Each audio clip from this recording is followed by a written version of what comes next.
여러분 안녕하십니까. 오늘은 솔라 판넬에 대해서 영상을 한번 만들어 보겠습니다. 사실 저희들은 뭐 캠핑 가고 그러면 솔라 판넬 너무 유용합니다.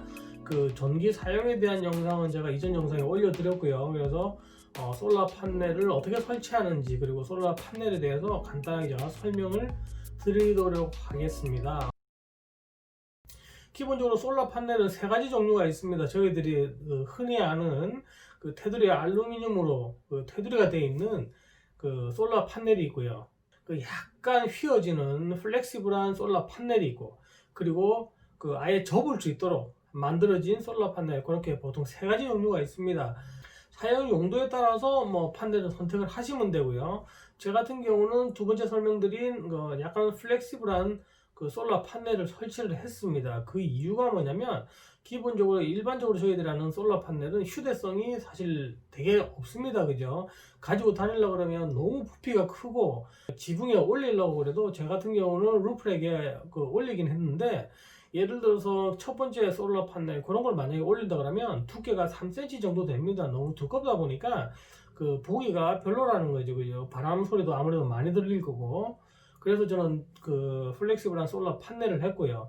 그리고 어떻게 보면 휴대성으로 봤을 때는 그 세 번째 그 접어서 쓰는 솔라 판넬인데, 그냥 블랑켓, 솔라 블랑켓이라고도 이야기를 합니다. 블랑켓이라고도 이야기를 하는데 이불 같이 접을 수 있다는 거죠. 그래서 휴대성으로 봤을 때는 세 번째가 가장 또 유리합니다. 근데 이제 가격이라든지 그 효율성, 태양광을 얼마나 잘 쭉 빨아들이나는 거지, 그죠? 그런 효율성을 봤을 때는 그 첫 번째 그 딱딱한 솔라 파넬이 가장 효과가 뛰어납니다. 그리고 가격도 싸고요. 근데 뭐 가격이 말도 못하게 싼 건 아니고 약간 쌉니다. 그 다른 그 솔라 판넬에 비해서는요. 그런 차이가 있고요. 그래서 순서를 굳이 매기자면 그 첫 번째 솔라 판넬의 효율이 가장 뛰어나고, 두 번째 약간 플렉시블한 거, 그리고 세 번째 블랑켓이 블랑켓이 효율보다는 사이즈가 조금 더 큽니다. 그죠? 그래서 사이즈가 큰데 접을 수 있으니까 휴대성은 좋다. 그래서 캠핑장 가서 피고 그 충전을 쓸 때는 그 세 번째 블랑켓 스타일로 접어 쓰는 솔라 판넬도 상당히 효과가 뛰어나고요. 근데 저 같은 경우는 그 플렉시블한 걸 그 솔라 판넬을 한 이유는 그 항상 그냥 지붕에 달아놓고 뭐 어디든지 지가 알아서 충전할 수 있도록, 내가 더 이상 손을 안 대도 되니까 해서 그 두 번째를 선택을 했습니다. 그래서 그거는 본인 그 필요에 따라서 선택하면 될 거고요. 그리고 그 솔라 판넬에 꼭 필요한 게 그 컨트롤러입니다. 레귤레이터라는 건데요.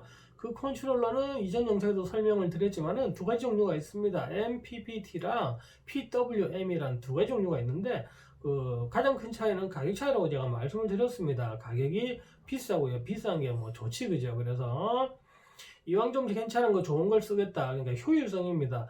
구름이 있다든지 나무 그늘에서도 최대한으로 전력을 끌어올리는데 PWM보다 20-30% 정도 충전 효율이 뛰어나답니다. 그래서 그런 걸 생각을 하시면 뭐 비싼 MPPT로 하시는 게 좋고요. 제가 같이 뭐 그렇게까지 신경 안 쓰시는 분들은 가격이 싼 걸 쓰시는 게 좋은데, 가격이 싼 게 뭐 후져서 가격이 싼 것도 있지만은 그 부품 수가 작습니다. 부품 수가 작고 열이라든지 스트레스를 잘 견뎌낸답니다. 그래서 오히려 PWM이 훨씬 더 오래 쓸 수 있다는 또 장점이, 그러니까 저희들 같이 막 산이나 바다나 먼지 많은 데 가도 고장이 안 나는다는 장점이 있기 때문에, 뭐 그런 걸 또 생각할 때는 PWM이 그런 장점이 있으니까 그걸 또 선택을 하셔도 됩니다.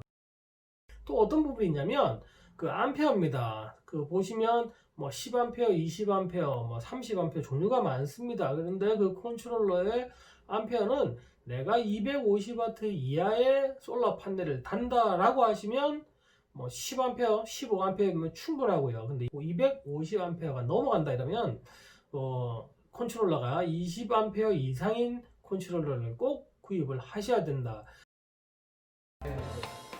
이제 실전 영상입니다. 제가 루프렉에다가 지붕이죠, 꼭대기에다가 설치를 했고요. 지금 설치하고 있는 영상입니다. 지금 이 판넬은 플렉시블한 판넬입니다. 제가 두 번째로 설명한 그 판넬이고요. 저 달기 위해서 위에 올라가고 있습니다. 브랜드 네임은 그 킹스라는 곳인데, 그 다른 분들은 모르셔도 호주에 사시는 분들은 잘 아실 겁니다. 가격 되게 싸고요. 품질 뭐 그저 그렇습니다. 근데 이제 가격 대비 품질이 뭐 나쁘지 않다 보니까 제가 이제 저 브랜드를 많이 쓰고 있습니다.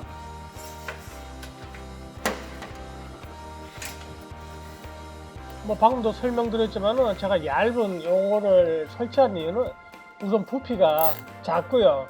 그리고 다른 거에 비해서 뭐 바람이 불고 할 때도 바람 소리가 나지 않기 때문에 그래서 제가 저거를 설치했는데 뭐 사실 110W를 선택한 가장 큰 이유는 저 루프렉에 설치를 하더라도 나중에 다른 짐을 실을 때 그 최소한 자리를 작게 차지한다는 장점이 있다 보니까 저걸 제가 설치를 했습니다. 지금 저거는 MC4라는 커넥터 방식이고요.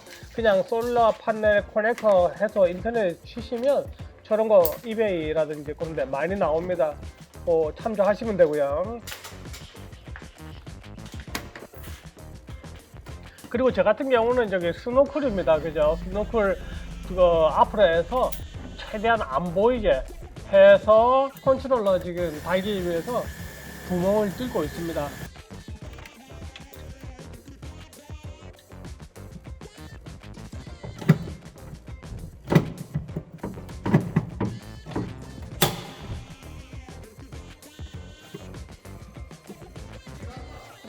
먼저 컨트롤러를 설치를 했고요. 그 다음에 저 케이블이 5m짜리입니다. 그래서 자르기 전에 어느 정도 길이가 되는지 확인을 했고요. 이게 그 펜더 부분입니다. 앞쪽 그 조수석이죠. 앞쪽 그 펜더를 나사를 풀어서 그 사이로 그 케이블을 밀어 넣기 위해서 나사를 조금 풀고 있습니다.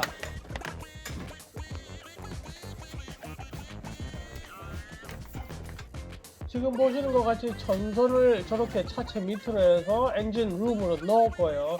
그리고 그 차체에 케이블이 꽉 끼기 때문에 그 사이에 전기 테이프를 감아서 그 뭡니까 그죠? 아니죠? 하여튼 감았습니다.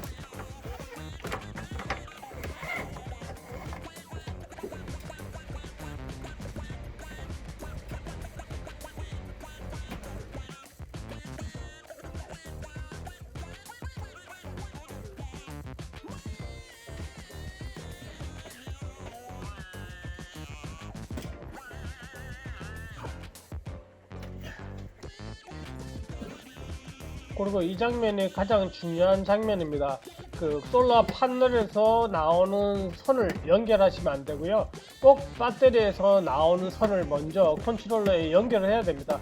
그래야지 컨트롤러가 그 전압이 딱 들어오면서 요건 몇 볼트네 하고 지가 그때부터 컨트롤을 하는 겁니다. 그래서 순서가 꼭 배터리에서 컨트롤러로 가고 그 다음에 그 연결이 끝나면 솔라 판넬에서 저기 케이블이 또 들어가야지 그게 순서입니다. 꼭 그거는 설치를 하실 때 기억을 하셔야 합니다.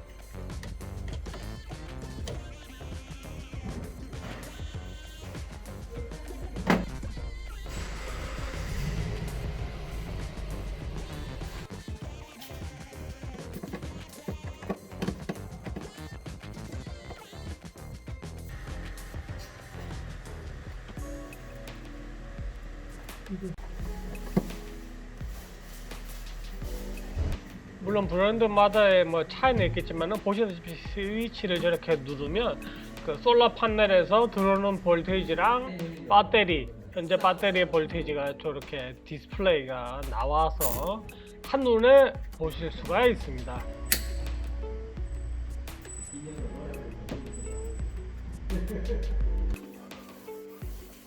그 뒤쪽은 아까 보신 것과 같이 케이블 타이로 고정을 했습니다. 그리고 앞쪽은 그 케이블 타이를 하기가 약간 상황이 그렇습니다. 판으로 돼 있어 가지고 3M 테이프를 밑에다가 깔고 양면 테이프죠. 깔고 그 다음에 그 앞쪽은 그 바람이 들어오는 방향이죠. 앞쪽은 실리콘으로 까만색으로 깔끔하게 누가 봐도 정품인 것 같이 깔끔하게 실리콘으로 마무리를 했습니다.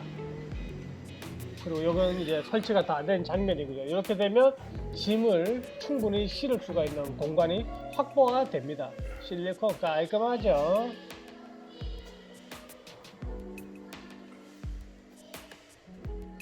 마지막에 이제 케이블 타이로 깔끔하게 누가 봐도 표시 안 나도록 깔끔하게 표시 납니다. 그죠?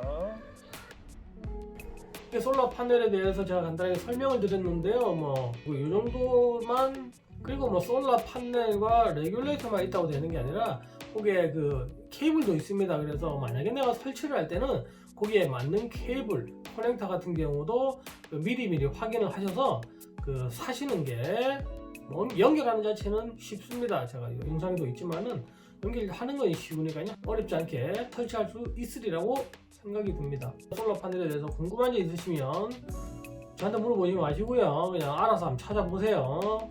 찾아보시고, 제 전문가 아닙니다. 그죠? 알아서 찾아보시고 도움이 되셨길 바라면서 여기서 마무리하겠습니다. 감사합니다.